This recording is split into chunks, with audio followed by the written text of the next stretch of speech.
بینەرانی خۆشەویستی بەرنامەی لێکدانەوەی هەواڵ لە تەلەڤیزیۆنی کۆمەڵە سلااو ئەم کاتتان باش. بەڕێزان ڕۆژی یەکشەمە ڕێکەوتی دەی ئۆکتۆبری 2021 هەڵبژاردننی پارلەمانی عێراق کە هەڵبژاردنەیەکی پێشوەختە بوو بەڕێوەچوو. لەم هەڵبژاردنەدا کۆمەڵێکی بەرچاو حەزب و لایەنی جۆراوجۆر بەشدار بوون. ڕادەی بەشداری خەڵک و ئاڵوگۆڕەکانی داهاتووی ساحای سیاسی عێراق و گرنگتر لە هەمووان داهاتووی ژیان و هەلومەرجی ئابووری خەڵکی عێراق بەرەوکێ دەڕوات.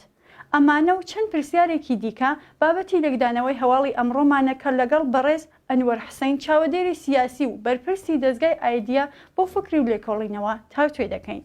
هاوڕێمان بن.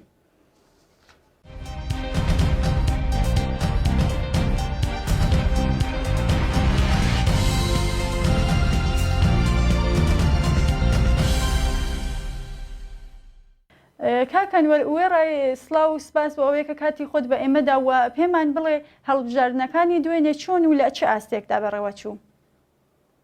زۆر سپاس.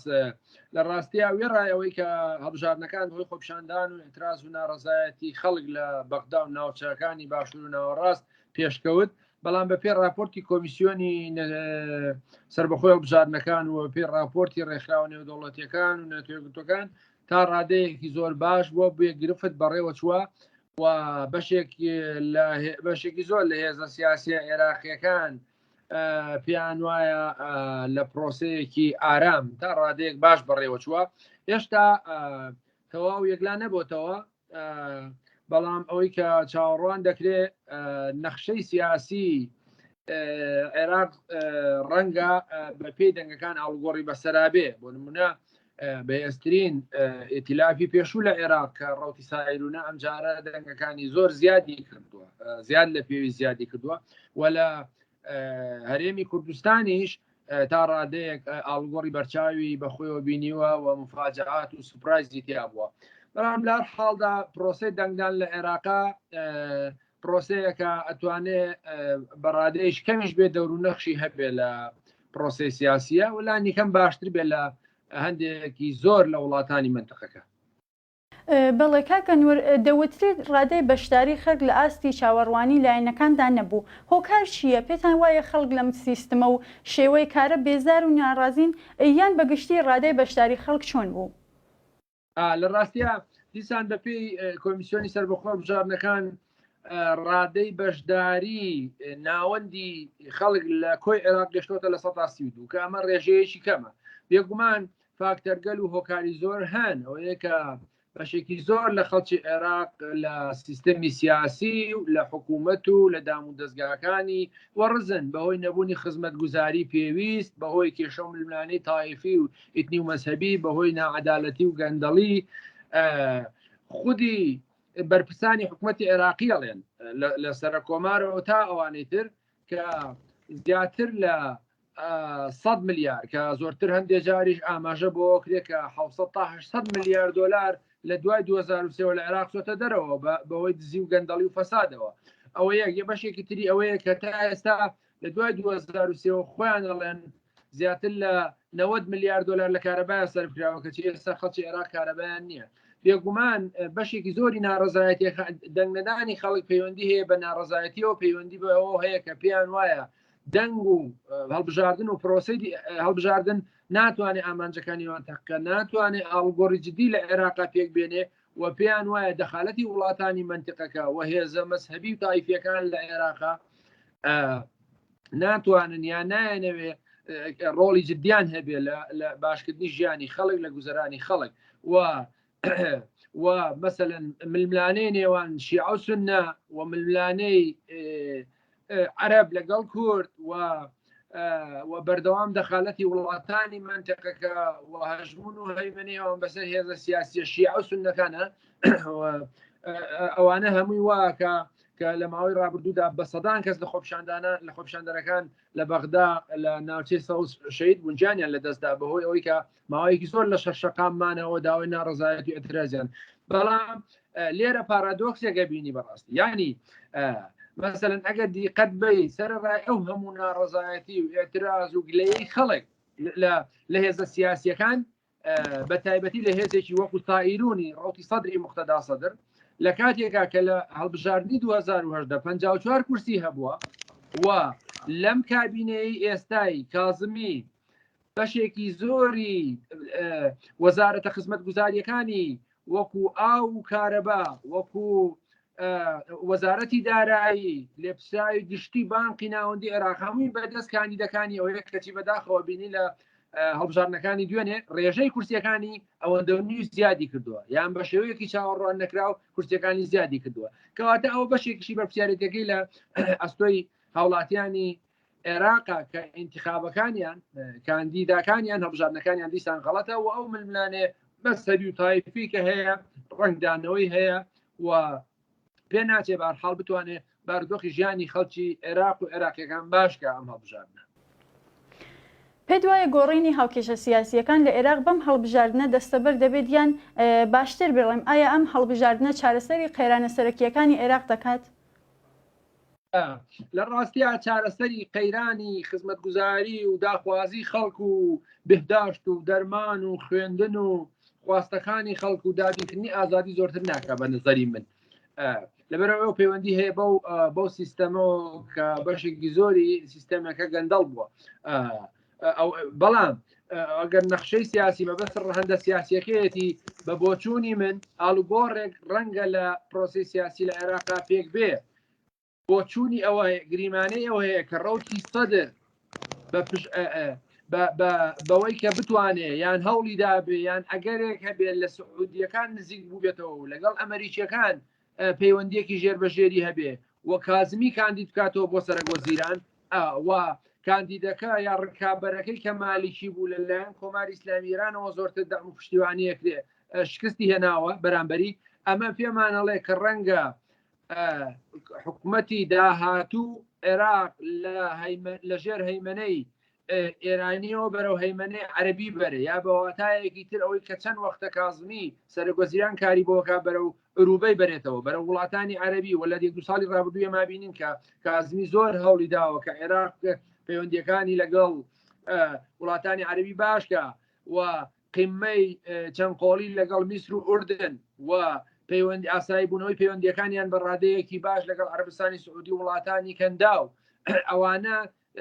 دەور و نەخشێکن کە کازمی ژێڕاوێتی بە پشتیوانی ئەمریکا بۆی عێراق بەرە وڵاتانی عەربی بەرەو دوور بکەوێتەوە لە ئێران کە ئێران بە مەنیگەرانە و بۆیە چاوەڕوان دەکرێت ئەو هەموو دەنگەی کە مقتەدا سەدر هێناوێتی ئەگەر یەکێکە لە احتیمالەکان کازمی کاندید بکاتەوە بە سەرۆکوەزیران ڕەنگە پرۆسەی سیاسی ڕەوتی سیاسی لە عێراق لە ئێران دوورکەوێتەوە و بەرە وڵاتانی کەنداو بڕوە. بەڵێ کاگەنوەر لایەنەکانی هەرێمی کوردستانیش بەشداری ئەم ململانەیە بوون وەزئی هەڵبژاردن لە کوردستان چۆن بوو؟ لە ڕاستیە لە کوردستان یەکیانەوەیە کە بەراورد لیستە حیزبە کوردستانیەکان هێزە سیاسیەکان بەراورد بە دەورێ ڕابردوو کورسیەکانیان لە کولدا وەکو کورد زیادی کردووە بەڵام لە ناو هێزە سیاسیەکانە ئاڵوگۆڕی بەسەرا هاتووە کە پارتی دیموکراتی کوردستان کە پێشتری هێزی یەکەم بوو لە کوردستان وەک خۆی ماوەتەوە بە پلەی یەکەم ماوەتەوە دوای هاوپەیمانی کوردستانی کە یەکێتی نیشتیمانی گۆڕان بە پلەی دوام دێ و مفاجە ئەو سوپرایزێک کە ڕووی داوە لە پرۆسی دەنگدانەکەەوەیە کە جوڵانەوەی نەوەی نوێ توانیوێتی کورسیەکانی دوو ئەوەندە زیاترکە و کۆمەڵی ئیسلامی پاشەخشەیەکی زۆر بکە ئەوە دیوێکی تریشی ئەوەیە کە لە کەرکووک وەکو بابەتێکی ململانەی نەتەوەیی وەخاک لەگەڵ عەرەب و تورکمانەکان لەوێ کورد توانیوێتی بارودۆخی باشتر بێ و توانیوێتی دەنگەکانی زیاد بکە و لە مووسڵ لەم شوێنانە ئەوە وەکو ئەوەی کە پەیوەندی بە ململانەکانی نێوان هەرێم و بەغداوە هەیە بەڕێی من کورد توانیوێتی کورسی باشتر بێنێ هەرچەندە ڕێژەی دەنگەکانی بە بەراورد لە هەڵبژاردنەکانی 2010 کەمی کردوێتەوە بەڵام بەهۆی ئەو میکانیزمی کە ئەم جارە بۆ هەڵبژاردنەکان بە پێوەی کە عێراق دابەستکراوە بۆ 83 بازنە توانیوێتی سوود لەمە وەرگێ و زۆرترین ڕێژەی کاندیدەکانی زۆرتر بێ و لە ناوچە جێناکۆکەکان توانیوێتی لە هەموو شوێنانە لە خانەقین لە سەلاحەدین لە مووسڵ بە ڕێژەیەکی بەرچاو لە شنگال لە کەرکووک لە هەموو ئەو ناوچانە توانیوێتی دەنگ بێنێ ئەوە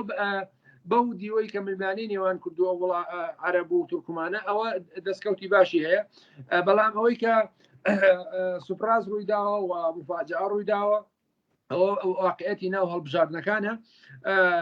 بەڵام بێ بڵین ئەگەر مەسەلەن لە ململانیەکانی نێوان هەولێر و بەغا داهاتوی ئەم پرۆسەیە چۆنە بێ ئەوە گرنگەکە ئایا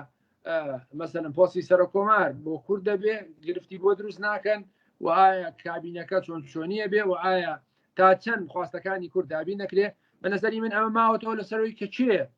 کاندیداتۆرای ڕێز وزەرای پێدرێ ئایا کازمیە بێ یان ئەگەر مەسەلەن هێزەشیەکانی تر وەکو ئیتلافی نەسر و فەتح و ئیتلافی حکمە و دەوڵەتی یاسای مالیشی ئەمانە ئایا موحد بن ئەتوانن پۆستی کاندیداتۆرەی سەرک وەزیران لە دەست مقتەدا سەدر بستێنن ئەمە گرنگەوەیە کە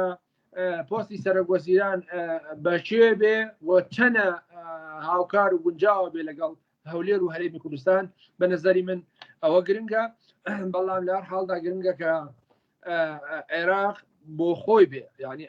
عێراق بۆ عێراقیەکان بێ و عێراق کەوێتە سەر سکەی بەڕێوەبردننی خۆی نەک لە ژێر هەیمەنەی وڵاتانی منتەقەکە بێ نەک لە ژێر دەخالەتیەوە نەبێت نەک سەرۆت و سامانەکەی بچێتە دەرەوە نەک دەوڵەتانی منتیقەکە بێن وەزیرەکان دانێن و ڕێز وزەرا و خۆیان نەخشەی سیاسی و ئابووری و فەرەنگی ئەم وڵاتە دابڕێژن ئەمە بۆ عێراقیەکان زۆر گرنگە تا بیر لەمە نکاتەوە بەم ڕێو شوێنە نەچێ بە نەزانی من عێراق ناتوانێت بکەوێتە سەرسکەی خۆی. کاگەنوەر بۆچی کوردەکان کە جیاوازیەکی ئەوتۆ لە استراتێژ و بەرنامەیاندا نابینرێت بەڵام بە جیاواز بەشداری ئەم هەڵبژاردن نەبوون؟ ئەگەر مەبەست نازانم مەبەستی ئەگەر مەبەست ئەوەیە کە کوردەکان ینی هەرێمی کوردستان بەجیا بەشداری کردووە لە پرۆسی دەنگدان لە عێراقا ئێکلافێکی نەبووە بە نەزەری من ئەمە ڕەنگە خاڵێکی نێگەتیڤی بێ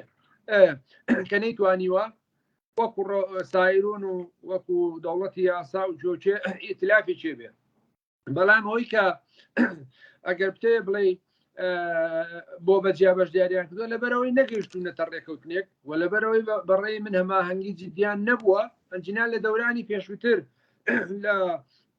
هەڵبژاردنەکانی 2015 مەسە ئیتلافی کوردستانی هەبوو یەکێتی و پارتی نزیک بوون لەیەکەوە. بەڵام لەم دەورانەیە دیارە بۆی تێڕوانینی جیاوازیان و خلافاتی ناوخۆ نەیانتوانیوە مەسەلەن ئیتلافێکی موحدیانە بێ هەرچەندە یەکێتی نیشتیمانی بستنەوەی گۆڕان لەم بارەیەوە هاوپەیمانەتێکیان پێکێناوە و تا ڕادێک یەکێتی نیشتیمانی لێگەشتنێکی هەبوو لەگەڵ یەکگرتووی ئیسلامی و یەکگرتووی ئیسلامی کۆمەڵی ئیسلامی بەڵام نەبوو بە ئیتلافێکی گەورە بۆیە ئەوە جەنابەت ڕاستە ڕەنگە بەشێک بێ لە گرفت یا بەشێک بێت لە کەمکردنەوەی تەنان کورسیەکان و دەنگەکانیشی ئەگەر ئیتلافێکی موحدی کوردی بووایە ڕەنگە بارودۆخی هەرێمی کوردستان باشتر و بە قوتر و بەهێز کردکە بەداخەوە کە هێشتا ڕوون نییە مەسەلەن هەڵوێستی جوڵانەوەی نەوەی نەچیە چکا ئەو بە درێژایی پرۆسی سیاسی لە هەرێمیش و لە بەغداش هەمیشە ئۆپۆزیسیۆنی حکوومەتی هەرێمی کوردستان بوو ئۆپۆزیسیۆنی هەرێم بۆ ئۆپۆزیسیۆنی یەکێتی و پارتی بووە بۆیە ئەوە ڕەنگە جار هەیە گرفت دروستکە ئەومانەیە نیە کە حکوومەتی هەرێمی کوردستان نابێ معارزی هەبێ نابێ ڕخنەی لێ نەگیرێ بەڵام بەڕێی من گرفتەکەوەیە کە هێزە سیاسی شیعەکان لە عێراق لایەنە مەسەبیەکان زۆر بۆ گرنگە بۆ دژایەتی خەڵکی کوردستان و نمونونەکە شێوەیە کە لە ماوەی لە دوای ڕفراندۆمی 2007 کەرکووکیان داگیر کردوێتەوە و سوکارەتی بە خەڵکی کەرکووەکان و سنیەکانیش بە هەمان شێوە لە ناوچەکانی خۆیان بەڵام کە دێتە سەر مەسەلەن کێشەی نێوان کورد و عەرەب ئەوان شیعە سونەکان حالفن هاوپەیمانن یەک ئەجێندایان هەیە بۆیە بەڕێی من ئەمە ڕاستە بۆ جەنابەت کە دوادرانم کورد لەم لە دوای پرۆسی هەڵبژاردنەکانە بتوانێت لانی کەم ئەگەر هاوپەیمانەتێکی یەکگرتووی نەبوو بتوانێت ئەجێندایەکی گرتووی هەبێ بۆ خزمەتی لانی کەم هەرێمی کوردستان ئەوە بۆ سەرکەوتنی ئەجێنداکانی و ئەم پرۆسی هەڵبژاردن لە عێراقا و خصوصا لە کوردستانیش ئەومان پێڵێکە هەڵبژاردن قابلیەوەی ئاڵگۆڕ بەسەر هێزە سیاسەکان نابێ بەسەر دەنگەکانیانە بەسەر پێگە و جێگە و موقعیەتیان نابێ و خاڵێک کە جێگای سەرنج و نیگەرانیە ئەوەیە کە ڕێژەی بایکۆت لە سلێمانی و هەولێر و دەهۆک تا ڕادەیەک زۆر بووە بۆیە بەڕێی من ئەوە جێگای ئەوەیە کە حکوومەت هێرەی کوردستان و هێزە سیاسی کوردستانیەکان بە دیقەتەوە سەرنجی بن کە بۆچی ڕێژەی بایکۆت لە 55 60 بووە یعنی ڕێژەی دەنگدان بۆ لە 35 بووە ئەوە بە نظری من ئەناوایە کە خەڵکی هەرێمی کوردستانیش هاوتای خەڵکی عێراق ناڕزایەتیان هەیە ئاعترازیان هەیە گلەیان هەیە لە بێخزمەتگوزاری لە نائەدالەتی لە گەندەڵی لە چی و چی بۆیە بەڕێی من لەم هەڵبژارنانەیە خاڵی هاوبەش لە نێوان هەرێم و بەغدا هەیە لەلایەن خەڵکەوە یا با بڵێم بۆ چوونی موحەد و یەکگرتو بیرکردنەوەی یەکگرتو هەیە لە نێوان هاوڵاتیەکی سلێمانی و هاوڵاتێکی نەرجەف هاوڵاتیی بەغاوێکی هەولێر ئەویژەوەیە کە بایکۆت هەیە و بە پیر پرۆسی دەنگدانەوە نەچوون و پێیان وایە هەڵبژاردن ناتوانێت بەشێکی زۆر لە ئەهداف و ئامانجەکانی ئەوان تاقیقکە و ناتوانێت ڕەوشی ژیانیان باشکە و ناتوانێت خزمەت گوزاریەکان باشکە بۆیە بەڕێی من هەرچەندە بارودۆخی هەرێمی کوردستان لە ڕووی ئەمنیەت لە ڕووی خزمەت گوزاری لە ناوچەکانی باش و ناوەڕاست باشە بەڵام ئەوە کافی نییە هیوادارم کە ئەوە بە حکوومەت هەرێمی کوردستان هێزە سیاسی کوردستانیەکان ئەوە بە نەزەری ئەتیبار وەرگرت. کاگەنوەر ئێوە دەزان کە خەڵکی هەرێمی کوردستان بە بار و دۆخی ژیان و گوزەرانیان ناڕازین پێ دوایە حکوومەتی داهاتوو دەتوانێت وەڵامی داخوازیەکانی خەڵکی عێراق و بەگشتی خەڵکی کورد بداتەوە لە ڕاستیە لە سەرەتا شەو باسم کرد کە من بە دووریە بینم حکوومەتی داهاتووی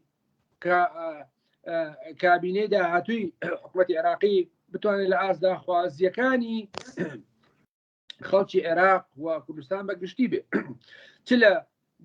دابینکردنی خزمەت گوزاریەکانی و لە دابینکردنی ئازادیەکانی و لەو تیرۆر و نائەمنیەتەی کە هەیە و هەرێمی کوردستانیش پێم وانە بەگەشتبینی و بڕوانێتە حکوومەتی داهاتووی عێراق بۆی کە بتوانێت کێشەکانی چارەسەرکە و هەمیشە نەگەڕێتەوە بۆ بڕینی بودجە و موچە و کێشەی نەوت و کێشە سنووریەکان و گرفتی مادەی 140وانە ئەوە پێم بەڕاستی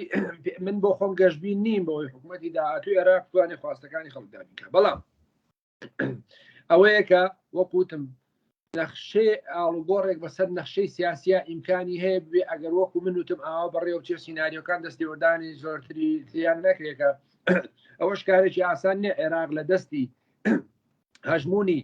شیعەکان و بە تایبەتی حەشتی شعبی و ئێران دەرپێندرێ و بەرەو ئاراستەیشکە بڕواانی ڕەنگە کارێکی مەحاڵ و قورس بێ بەڵام ئەوە توانێت نەخشە سیاسیەکەی بگۆڕێت بەڵام پێم وانە مۆزوعی خزمەت گوزاری و داخوازیەکانی خەڵک و خۆنیشاندەران بە ئاسانی تحقیق بێ ئەگەر مەسەلەن جارێکی تر خۆنیشاندانەکان دەست پێ بکاتەوە حکوومەت کوێتە ژێر فشارەوە و حکوومەت جددی بێ لە دابینکردنی بێداویستیەکان و لە بگراچوونەوەی گەندەڵی و نائەدالەتی و مافیا و گروپی چەکداری وەکو حەشتی شعبی و عەسایبی ئەهلی حەق و عێراق ئێستا فۆرم و شێوازێکی دەوڵەتی پێوە نییە هێندەی گروپگەلی مافیایی و چەکدار و بێئیلتیزام و بێئینتیما بە دەوڵەت بەڕێوێ بە بۆیە چاوەڕوانیشتی باشی لێ ناکرێت و شیعەکان کە ئەکسەریەت عێراق پێگەن خۆیان بە خاوەنی هەموو عێراق دەزانن نە قبوڵیان نە کوور شەریکیان بێ نە سونیەکان نەوە تەجربەی پێشوو سونیەکانیشمان بینیوە بۆیە لە هەر حاڵدا پێکێنانی کابینەی حکوومەت ڕەنگە بەرچاومە ڕوونتر کابزین کە ئایا داهاتووی عێراق بەرەوچووی ڕوە. بەڵێ زۆر سپاس بۆ ئێوە بەڕێز ئەنوەر حسین چاودێری سیاسی و بەرپرسی دەستگای ئایدیا بۆ فکر و لێکۆڵینەوە کە لەم بەرنامەیەدا لەگەڵمان بوون.